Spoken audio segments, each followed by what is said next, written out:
volvernos a congregar y de seguir profundizando en su palabra. Vamos a tener una lectura primeramente, después vamos a tener un momento de oración y después entramos en la exposición de la misma. Vamos a ir al Evangelio de Marcos porque estamos estudiando el sermón profético del Señor. Vamos a ir a Marcos al capítulo 13 y vamos a leer 4 versículos. Del 24 al 23.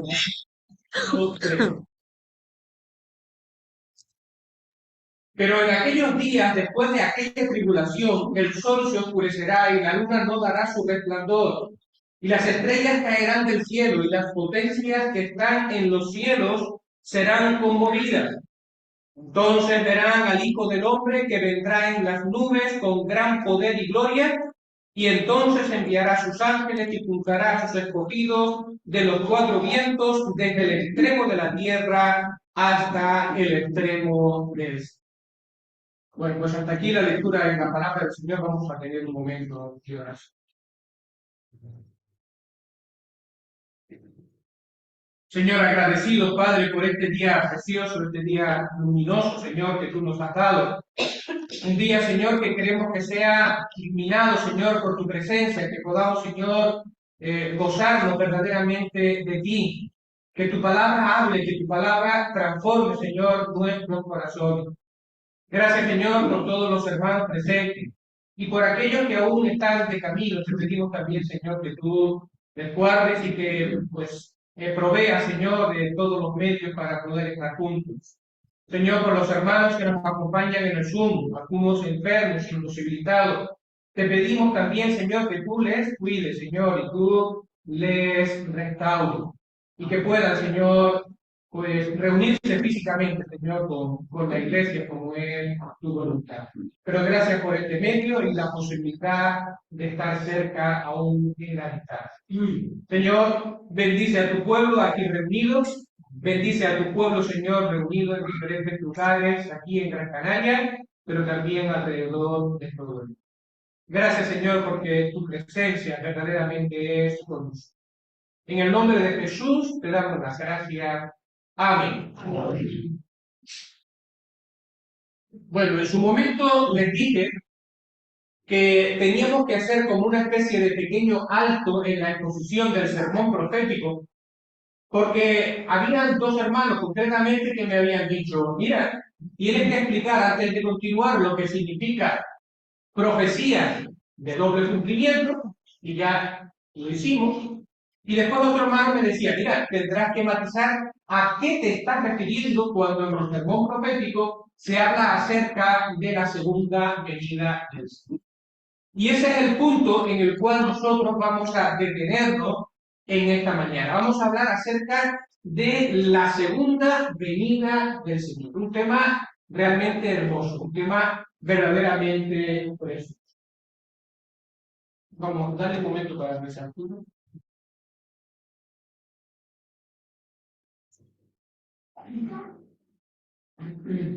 Muy bien. Bueno, pues en primer lugar, lo que tenemos que decir, que todos los creyentes, todos los cristianos que tienen la Biblia como un principio de fe y de conducta, creemos en el regreso de nuestro Señor Jesucristo a este mundo. El regreso del Señor Jesucristo a este mundo es una doctrina fundamental de todo verdadero creyente. Si hay alguien que se dice bíblico, pero que distorsiona o niega de alguna manera la segunda venida del Señor Jesucristo, ese hombre no está predicando conforme a la enseñanza del Señor Jesucristo, a la enseñanza bíblica. Y tenemos todo el derecho a desconfiar de los que niegan la segunda venida o distorsionan la segunda venida del Señor. En la pantalla ustedes tienen lo que se conoce como dos credos, es decir, era un resumen de las principales doctrinas que los creyentes aprendían en la antigüedad, pues para en fin, saber lo que estaban creyendo o lo que se estaba enseñando. Entonces, en uno de ellos, que se llama Credo de los Apóstoles, aunque no lo escribieron los apóstoles, dice del Señor Jesucristo: está sentado a la derecha de Dios Padre Todopoderoso, y de allí ha de venir a juzgar a vivos y a muertos. Otra declaración de fe de los cristianos en la antigüedad, hablando del Señor Jesucristo, que subió al cielo, está sentado a la derecha del Padre, y de nuevo vendrá con gloria para juzgar a los vivos y a los muertos, y su reino no tendrá fin. Los creyentes desde la antigüedad confesaban y creían la segunda venida del Señor. Pero nosotros no creemos en la segunda venida del Señor porque sea una enseñanza histórica de la Iglesia. Creemos en la segunda venida del Señor porque, porque,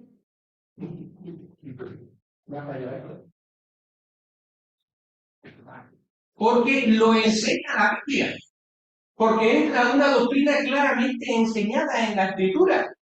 En primer lugar, fue el mismo Señor Jesucristo que dijo que un día regresaría de nuevo a esta tierra. Entonces, esto lo podemos ver en Mateo capítulo 24. Mateo capítulo 24, del versículo 30. Entonces aparecerá la señal del Hijo del Hombre en el cielo, hablando de sí mismo, Él es el Hijo del Hombre. Y entonces lamentarán todas las tribus de la tierra, y verán al Hijo del Hombre viniendo sobre las nubes del cielo con poder y gran gloria.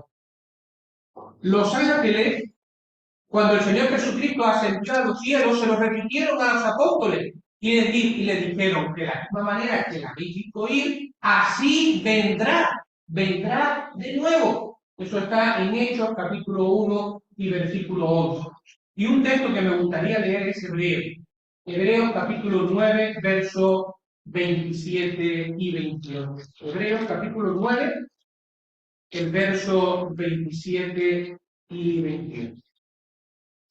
Miren qué bonito es son esos. Esta era la enseñanza de la iglesia, de los apóstoles. Y de la manera que está establecido para los hombres que mueran una sola vez y después de esto el juicio, si también Cristo fue ofrecido una sola vez para llevar los pecados de muchos, y ahora dice: y aparecerá por segunda vez sin relación con el pecado para salvar a los que le esperan. Y aquí destacamos esta frase tan bonita: y Jesús aparecerá por segunda vez sin relación con el pecado para salvar a los que le esperan.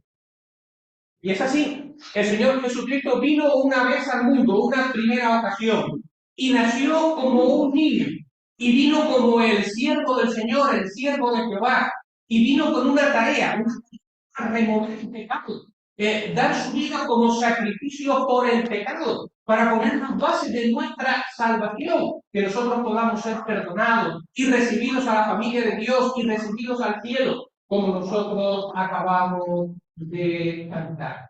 Pero es que el autor de Hebreos dice: y aparecerá por segunda vez, pero ya no será para morir, ya no será como el siervo sufriente que viene a padecer en la cruz, sino que ahora vendrá para salvar, vendrá en gloria, vendrá para juzgar y vendrá para reinar sobre este mundo. Así que este es un verso precioso que nos recuerda estos dos aspectos de la venida del Señor. La primera, morir. Segunda, para reinar, para juzgar el mundo y para reinar. Otra cosa que tenemos que decir también acerca de la segunda venida del Señor, y es que estas tres palabras son fundamentales en cuanto a nuestra fe. La segunda venida del Señor será personal, corporal y visible. Tres conceptos muy interesantes y muy importantes. En primer lugar, la segunda venida del Señor será personal. ¿Qué significa esto? Él mismo, Jesús mismo vendrá. No va a enviar un ángel, no va a enviar a algún ser angélico, no va a enviar a un representante, no, no, no. Él, el mismo que se fue, el Señor Jesucristo va a regresar en persona. Sí, será la segunda venida del Señor. Vendrá de manera corporal. De manera corporal significa que no vendrá de una forma nebulosa, como un ser espiritual, algo que sí, pero que si no, algo medio fantasmal, no, no, no. Vendrá con su cuerpo de resurrección, como Él resucitó ese mismo cuerpo que los discípulos, los apóstoles pudieron tocar y palpar. Así vendrá. Vendrá vestido de gloria, vendrá con todo, rodeado de esplendor, pero vendrá con su cuerpo físico, tal y como Él resucitó y ascendió a los cielos. Y otra cosa muy importante también, será una venida visible. Es decir, no será algo que estará medio oculto en una especie de nube que solo algunos privilegiados podrán ver y podrán atestiguar y que... No, no, nada, ninguna cosa de eso. La venida del Señor será visible y como hemos leído, todo ojo le verá. Todo el mundo, cuando llegue alrededor del planeta, podrá ver que el Señor Jesucristo ha regresado o que está regresando. Bueno, pues hasta aquí, hermanos, se podrían decir algunas cositas más, pero esto es como una especie de resumen de cosas en las cuales todos los creyentes estamos de acuerdo. Pero ahora nos toca pasar de lo general a lo específico, o de lo general a lo concreto. Y ahora vamos a hacer referencia a una serie de detalles que posiblemente no todos los creyentes estaríamos de acuerdo, o estarán de acuerdo, pero que es lo que yo entiendo y lo que nosotros creemos en relación a la segunda venida de Jesús. En primer lugar, cuando hablamos de la segunda venida del Señor, tenemos que distinguir entre dos eventos o dos sucesos importantes que están relacionados con la venida del Señor. Por un lado, tenemos que distinguir entre el arrebatamiento, también conocido como el rapto de la iglesia, y por otro lado, con la venida en gloria para reinar sobre este mundo. Dos sucesos que están involucrados, pero que son dos sucesos diferentes. Que va a haber un arrebatamiento. Primera de Tesalonicenses, capítulo 4. Vamos a leer Primera de Tesalonicenses, capítulo 4, y el verso 16 y 17.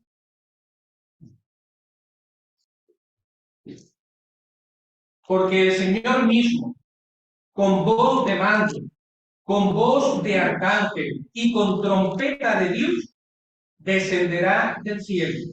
Y los muertos en Cristo resucitarán primero. Luego nosotros, los que vivimos, los que hayamos quedado, seremos arrebatados juntamente con ellos en las nubes para recibir al Señor en el aire y así estaremos siempre con el Señor. Por tanto, alentados los unos a los otros con estas palabras. Seremos arrebatados juntamente con ellos. Esta es la palabra que después a través del latín llega a nosotros como rapto, ¿vale? Serán arrebatados, serán tomados de una manera abrupta, ¿verdad? De medio de mundo. Bueno, primera Tesalonicenses 4, 16 y 17. Y después tenemos lo que sería el regreso en gloria que encontramos, por ejemplo, en Apocalipsis, capítulo 1 y el verso 100.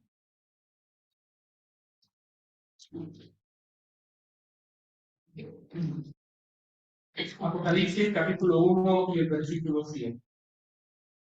Dice, he aquí que viene con las nubes, está hablando de Jesús, y todo ojo le verá, y todos los que le traspasaron, y todos los linajes de la tierra harán lamentación por él. Sí, amén. Viene con las nubes y todo ojo le verá. Miren, para tratar de explicar esto, yo utilizo la siguiente ilustración. Y podemos pensar en la segunda venida del Señor como una gran obra musical, como una preciosa pieza musical, donde está ahí el regreso en gloria. Se describe el momento en el cual el Señor va a venir a este mundo, va a pisar este mundo y va a juzgar y va a reinar en medio de este mundo. Y es un aspecto donde las notas que suenan son unas notas vigorosas, son unas notas con toques dramáticos, son unas notas que al final son un canto de triunfo. Pero encontramos que el autor de la partitura también ha introducido en la misma obra un preludio, una introducción que suena antes de lo que será la apoteosis, de lo que es esta parte principal. Y ese preludio tiene un sonido diferente, tiene un sonido más dulce, tiene un sonido más melodioso, tiene un sonido más suave. Y sin embargo estamos hablando de la misma obra. Otro ejemplo, otra ilustración puede ser un libro. Un libro donde nosotros abrimos y el tema es la venida del Señor. Y con todo lujo de detalles, el autor, en este caso el autor divino, pues nos explica o nos dice todo lo que va a acontecer antes y durante y después, cuando la venida del Señor venga. Pero ese libro tiene un prefacio. Y el prefacio es a lo mejor una o dos páginas que se incluyen por el autor justo antes de empezar la lectura principal del libro. Y ese prefacio es importante. Y ese prefacio es importante porque te da algunas notas clave para que tú puedas comprender mejor toda la obra que después vas a leer. No somos muy dados a leer los prefacios de los libros, pero te aconsejo que lo leas, porque te da una visión más completa de lo que después vas a leer. Bueno, pues este aspecto que hemos definido como el prefacio en un libro o como el preludio en una gran obra musical es lo que sería el arrebatamiento o el rapto de la iglesia dentro de esta obra grande que se llama la segunda venida del Señor. Dale otra vez, sí.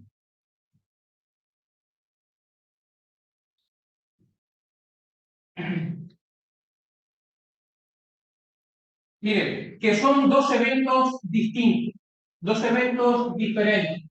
Bueno, pues voy a señalar solamente dos de las características principales que tienen que ver con el propósito y que tienen que ver con la ocasión. Y que nos indica que estamos hablando de melodías diferentes. Una primera que es una melodía que hemos expresado con palabras suaves, con palabras mucho más dulces, o notas mucho más dulces. Y una segunda que son notas vigorosas, notas dramáticas, y que finalmente son notas de... Así tenemos que, en primer lugar, en el arrebatamiento, tenemos que el Señor viene a recoger a su iglesia para llevarla con él. En ningún momento se describe allí que el Señor viene y pisa la tierra, sino que el propósito es recoger la iglesia. La iglesia es tomada de este mundo para encontrarse con el Señor en el aire. Y el propósito, como expresó también el verso 17 de 1 Tesalonicenses 4, es estar con el Señor. Por eso hablamos de este momento como de notas suaves y de notas dulces, de notas melodiosas. El propósito es recoger para estar siempre con el Señor. Una descripción de este momento está en Juan, capítulo 14, versículos 2 y 3. Evangelio de Juan, capítulo 14, y versículos 2 y 3. No se turbe vuestro corazón, creéis en Dios, creed también en mí. Y ahora dice, en la casa de mi padre muchas moradas hay. Si así no fuera, yo os lo hubiera dicho. Voy pues a preparar lugar para vosotros, y si me fuere y os preparar lugar, vendré otra vez y os tomaré a mí mismo, para que donde yo estoy, vosotros también. No está hablando de la muerte del cristiano. ¿Vale? El trasfondo que hay aquí es muy similar a los pasos que había en una boda judía. Y cuando el novio marchaba y preparaba el hogar y después volvía y recogía a la novia y la llevaba a la casa del padre donde se celebraba la boda. Sin embargo, el regreso de Cristo, el regreso triunfal, el regreso en gloria, ya no se caracteriza porque el Señor viene a recoger o a retomar a su iglesia para llevarla con él. Aquí es un regreso con todos sus santos. Y con todos sus santos ya no solamente con los ángeles, sino también con la iglesia, que previamente ha sido tomada por el Señor. Por eso son dos momentos diferentes. Y en este caso viene con sus santos, pero viene a este mundo. Y realmente incursionará o vendrá a esta tierra. Y en ese momento el Señor Jesucristo va a juzgar. Dios le va a juzgar a las personas y va a establecer su reino sobre el mundo. Mateo capítulo 25, verso 31.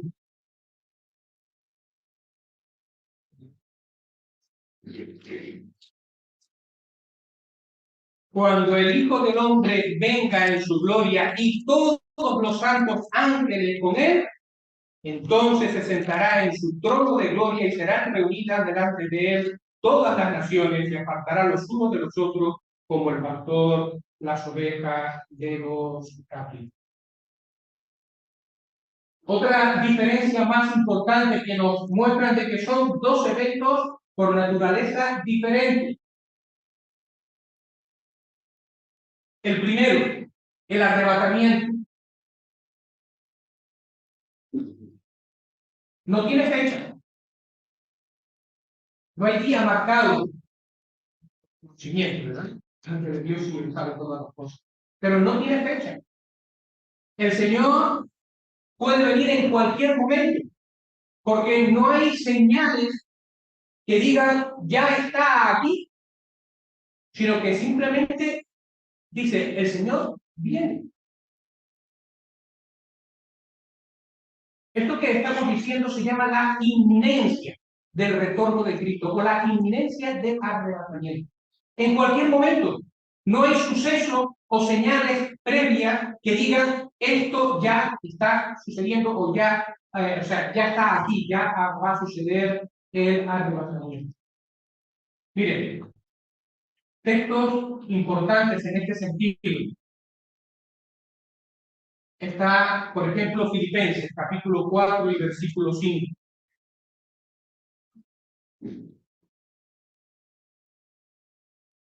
Filipenses capítulo 4 y verso 5.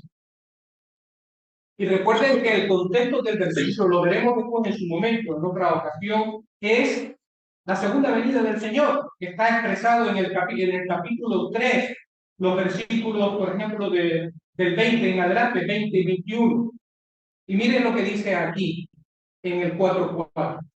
Regocijados, perdón, en el 4:2.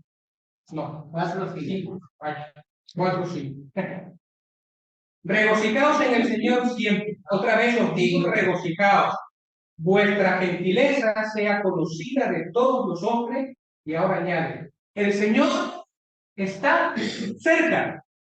Simplemente, el Señor está cerca. En cualquier momento va a venir el Señor. Mira lo que dice Hebreos capítulo 10, verso 37. Y qué bonito es cómo lo expresa aquí el autor de los Hebreos. 10:37. Porque aún un poquito,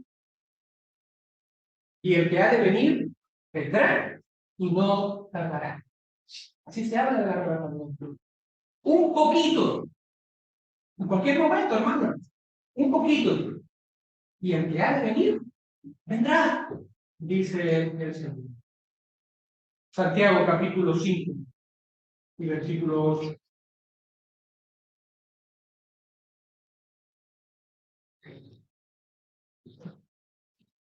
Tened también vosotros paciencia y afirmad vuestros corazones.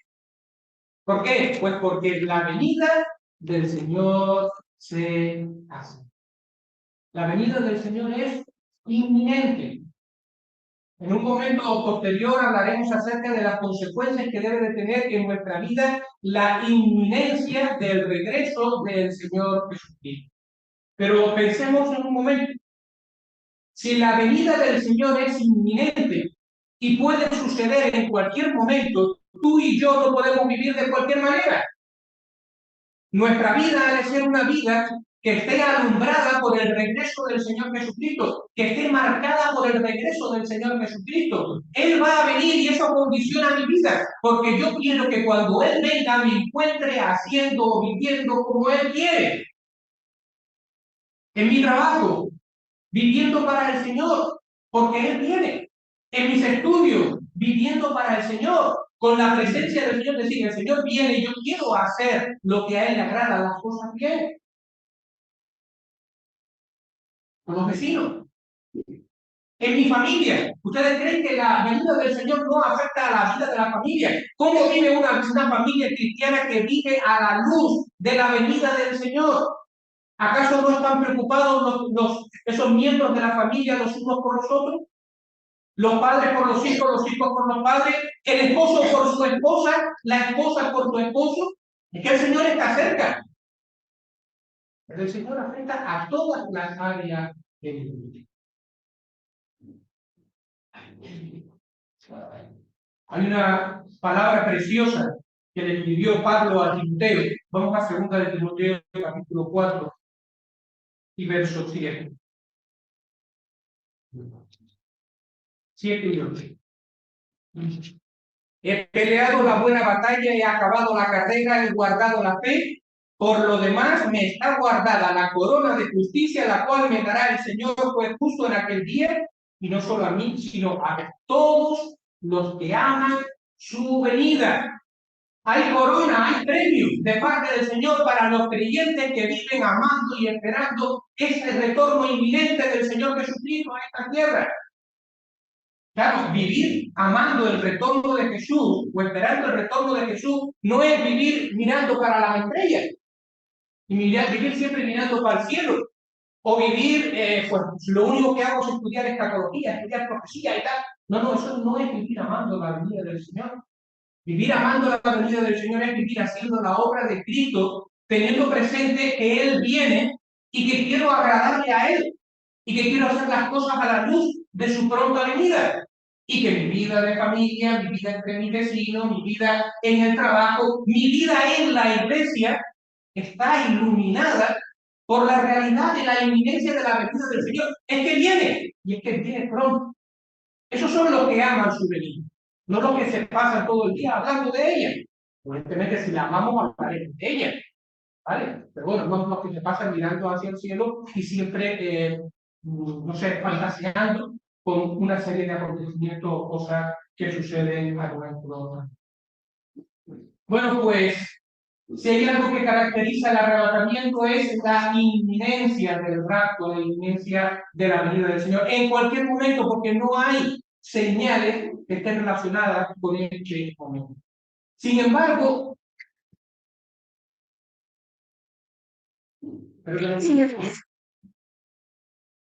sin embargo, con lo que tiene que ver con el regreso de Cristo en gloria, ocurre algo diferente. Porque el arrebato no tiene fecha.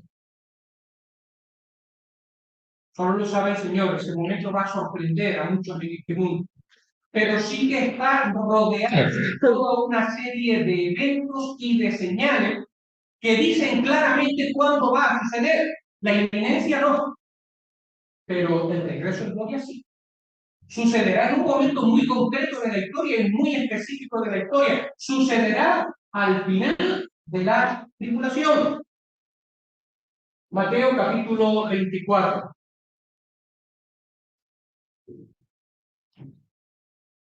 Mateo capítulo 24, verso 29. En Caldas me sucedió que, bueno, pues me explayé con todo esto, ¿no? y estuve más de una hora con los hermanos. Así que ahora estoy continuamente mirando el reloj para que no pase el tiempo. Y vamos a terminar bastante antes de lo como lo hicimos en Gala el domingo pasado. Mateo capítulo 24, verso 29 al 31. Dice, e inmediatamente después de la tribulación de aquellos días el sol se oscurecerá y la luna no dará su resplandor y las estrellas caerán del cielo y las potencias de los cielos serán conmovidas. Entonces aparecerá la señal del Hijo del Hombre en el cielo y entonces lamentarán todas las tribus de la tierra y verán al Hijo del Hombre viniendo sobre las nubes del cielo con poder y gran gloria. Y enviará a sus ángeles con voz de trompeta y juntará a sus escogidos de los cuatro vientos de un extremo a otro. Después de la tribulación de aquellos días. Es decir, hay un momento definido en la historia de la humanidad por el que de eso no se habla en lo que se refiere al arrebatamiento de Dios. Otro texto interesante es Segunda de Tesalonicenses. Segunda de Tesalonicenses, capítulo 2. Es un texto también que levanta cierta polémica o discusión en cuanto al significado, pero es un texto bastante interesante. Segunda de Tesalonicenses, capítulo 2, versos 3 y 4.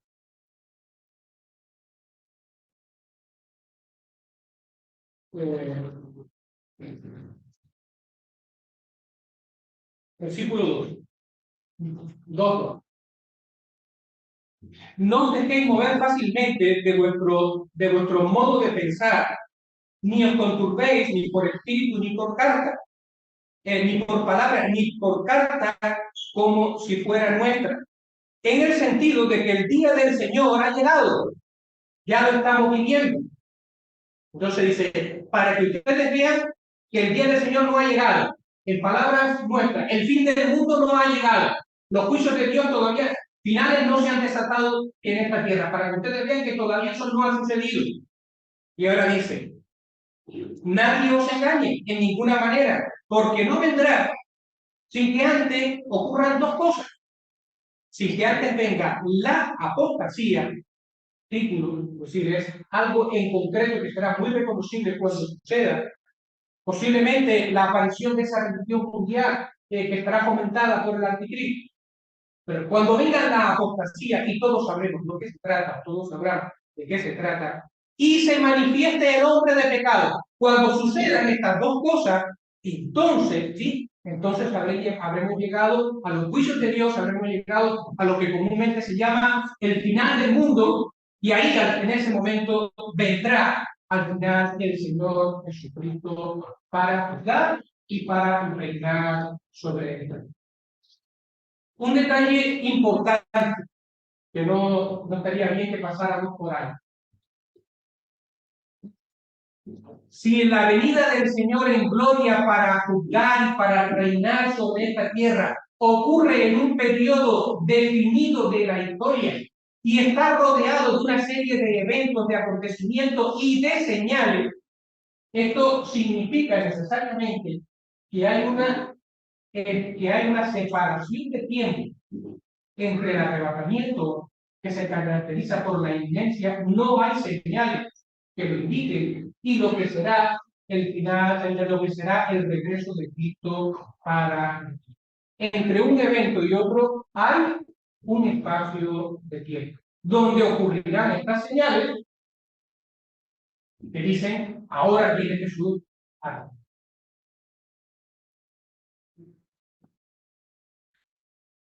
Ese tiempo, entre una cosa y otra, es lo que muchos expositores bíblicos relacionan con la semana 70 de Daniel. Bueno, eso ya es otro estudio aparte, ¿vale? Pero que nosotros conocemos. Y ahora viene la pregunta. Si ustedes me responden bien esta pregunta, podemos seguir adelante. O sea, la clase, o yo me sabía explicar. Pero si ustedes no me saben responder esta pregunta, tenemos que volver a empezar. ¿Vale?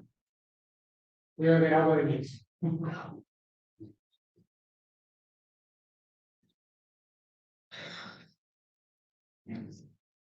¿A qué evento se está refiriendo el Señor Jesucristo? ¿Al arrebatamiento o a la venida en gloria? Cuando habló de su venida en el sermón profético, cuando habló de su venida en el monte de los olivos. ¿A qué momento se está refiriendo? Como no quiero que ninguno me dé una respuesta equivocada y tenga que volver a empezar, te lo digo yo. Nos estamos refiriendo al regreso de Jesús en gloria.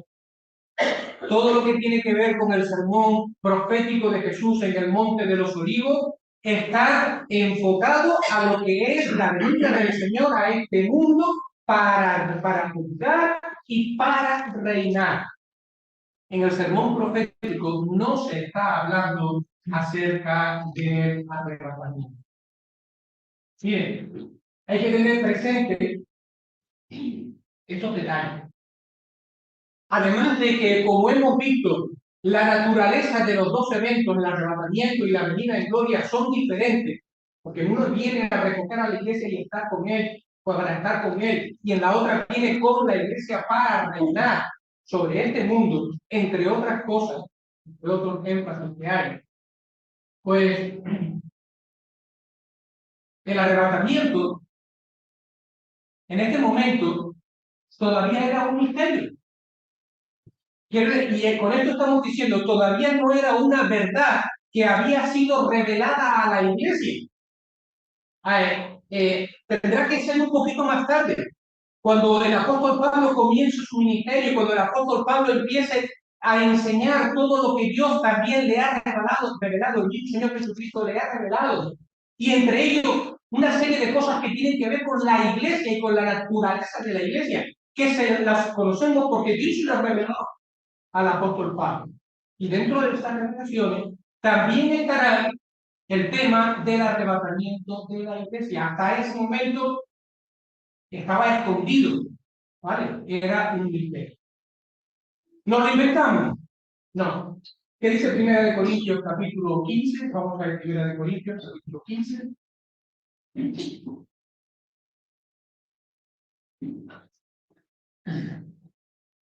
Versos 51 y 52.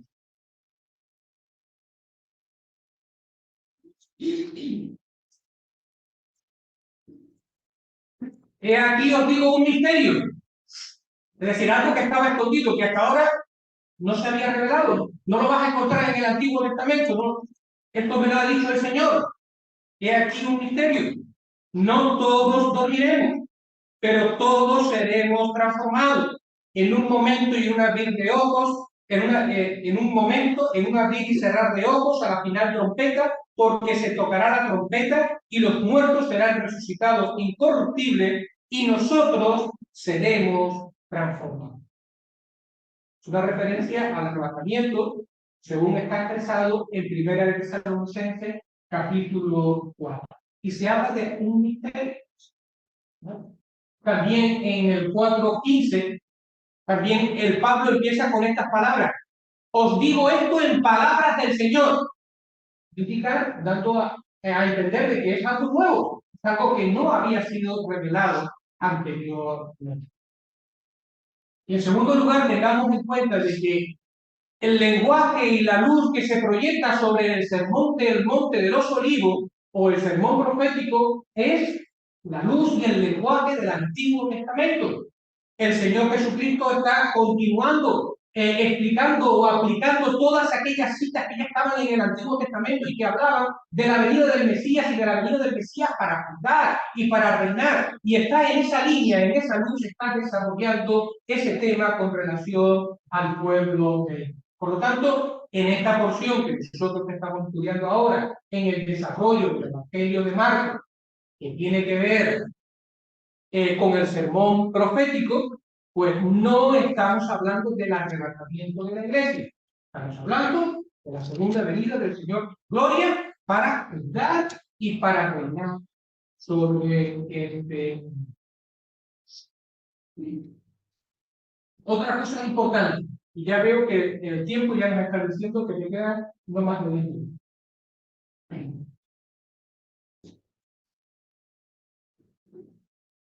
Esto que nosotros acabamos de decir, es decir, que la iglesia va a ser arrebatada,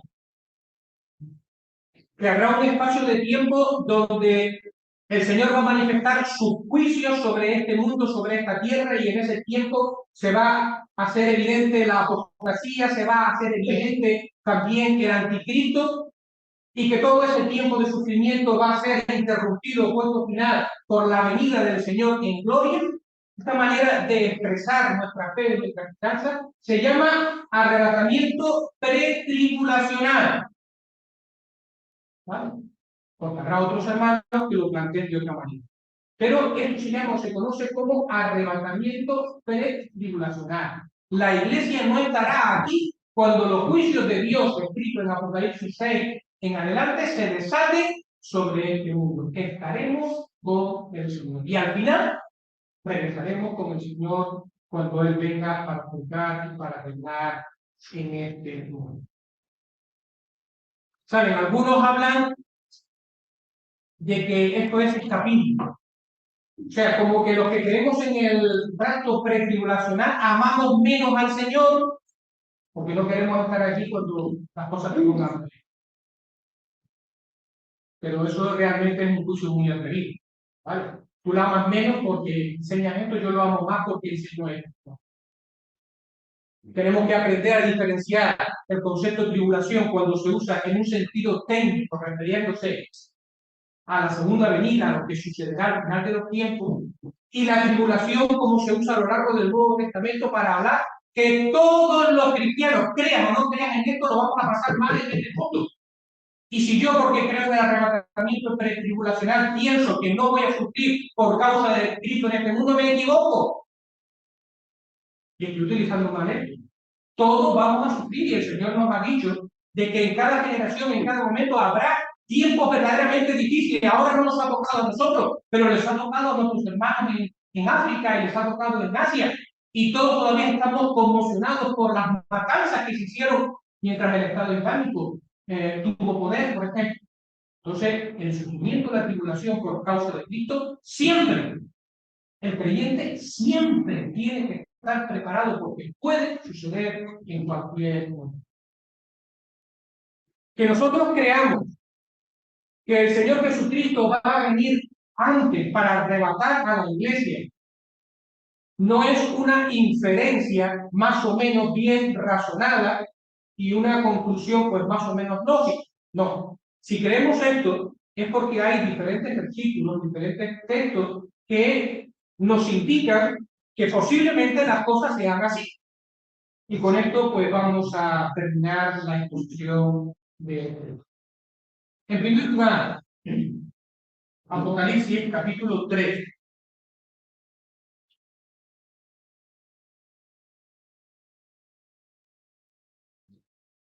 Y versículo 2.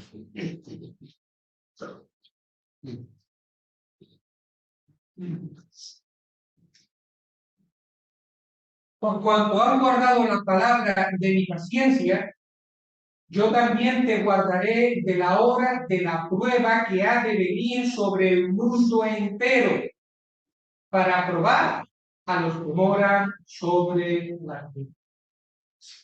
Yo te guardaré de la hora de la prueba que ha de venir sobre el mundo entero. No está hablando de persecución,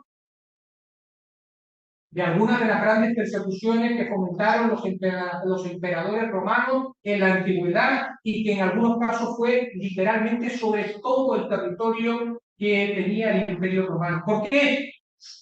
Porque eso es para probar a la iglesia. O fue para probar a la iglesia. Pero aquí no se va a probar a la iglesia. Es una tribulación, una prueba que va a venir para probar a los que moran en la tierra, a los que están arraigados, a los que viven mirando este mundo y desprecian a Dios. Es sobre ellos, sobre quienes va a venir ese tiempo de sufrimiento y ese tiempo de prueba. No sobre la iglesia. La iglesia será guardada. será sacada, tomada de él.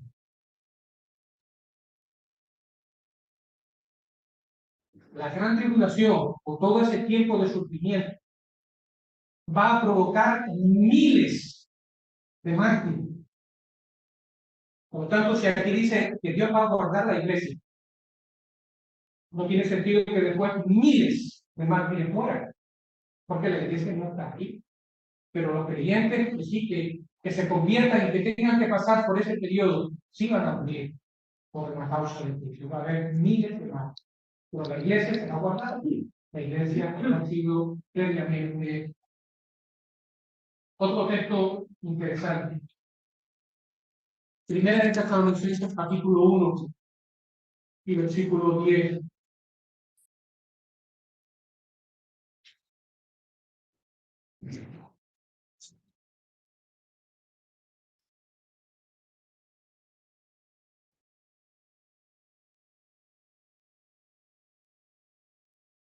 Porque ellos mismos cuentan de nosotros la manera en que nos recibiste y cómo os convertiste de los ídolos a Dios para servir al Dios vivo y verdadero y esperar de los cielos a su Hijo, al cual resucitó de los muertos, a Jesús, y ahora dice, quien nos libra de la ira venidera.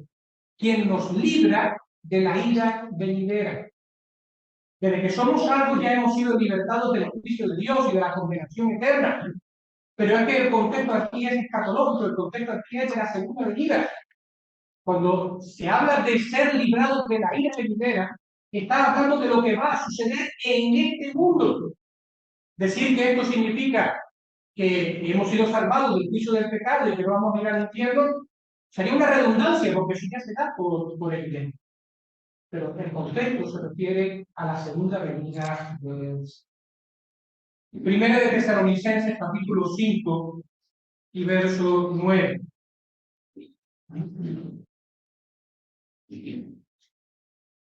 Porque no nos ha puesto Dios para ira, sino para alcanzar salvación por medio de nuestro Señor Jesucristo. No nos ha puesto Dios para ira. Y de nuevo, no se está refiriendo a la salvación del infierno o a la condenación eterna. Si ustedes leen todo el capítulo 5, el contexto es escatológico. El contexto es lo que va a pasar y le están diciendo a los creyentes que estén preparados, que el Señor viene. Eso es lo que está diciendo en todo el capítulo 5. Y si nosotros además leemos todo el desarrollo, mira lo que dice el versículo 10. Dice, no nos ha puesto Dios para ira, sino para alcanzar salvación por medio de nuestro Señor Jesucristo, quien murió por nosotros, para que ya sea que velemos o que durmamos, vivamos juntamente con Él, para ya sea que velemos o durmamos, vivamos juntamente con Él. Por lo cual, animamos unos a otros y edificamos unos a otros por esta palabra. ¿Les suena de algo el final de todo esto? Para que vivamos juntamente con Él, animamos unos a otros por estas palabras. ¿Les suena de algo? En el capítulo 4, cuando habla de la arrebatamiento. Y de esa es la manera en que termina hablando de un arrebatamiento. Y de la misma manera en que termina hablando aquí, cuando le dice que el Señor Jesucristo nos libra de la ira venidera, o que no nos ha puesto en este caso Dios para él. Y un último versículo, segunda de Tesalonicenses, capítulo 2. Segunda de los Tesalonicenses, capítulo 2, versículos 3 a 9.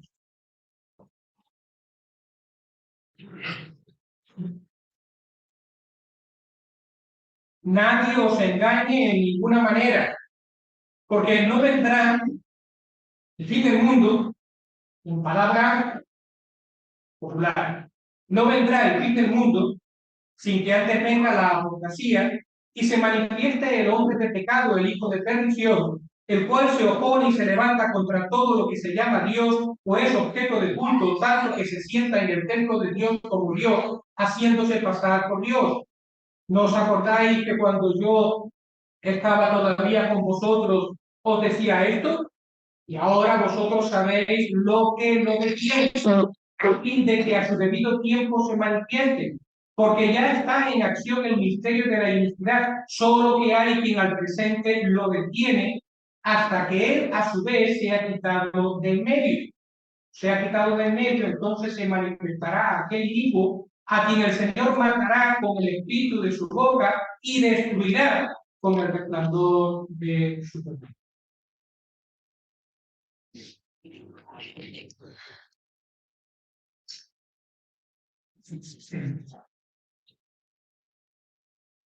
Dice que antes que el anticristo se manifieste, dice que algo o alguien tiene que ser quitado del medio. Porque aunque ya está en marcha ese misterio y todos los acontecimientos están sucediendo o apuntando para su manifestación, hay algo, alguien que todavía impide que eso llegue. Claro, esto ha levantado ríos de tinta.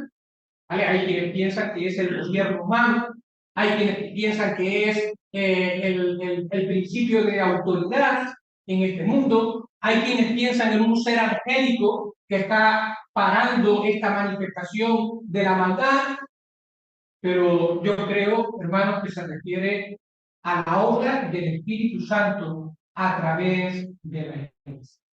Porque la Iglesia, al fin y al cabo, por muchos tropiezos que haya tenido, la ha sido puesta en este mundo como sal de la tierra y para detener de alguna manera la corrupción acelerada que ocurre en este mundo.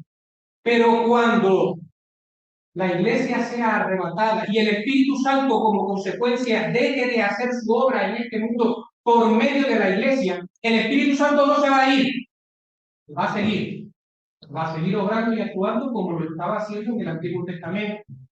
Es la Iglesia la que se va y la obra del Espíritu Santo a través de la Iglesia la que va a hacer.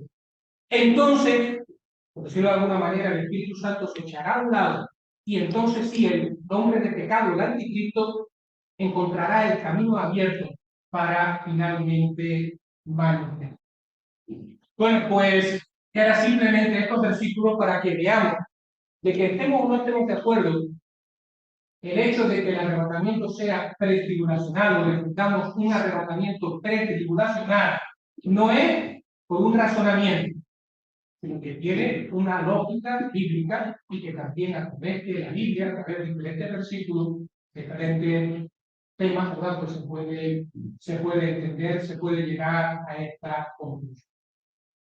Y bueno, pues terminamos leyendo Primera de Juan capítulo 3, lo hicimos la última vez, pero creo que es oportuno.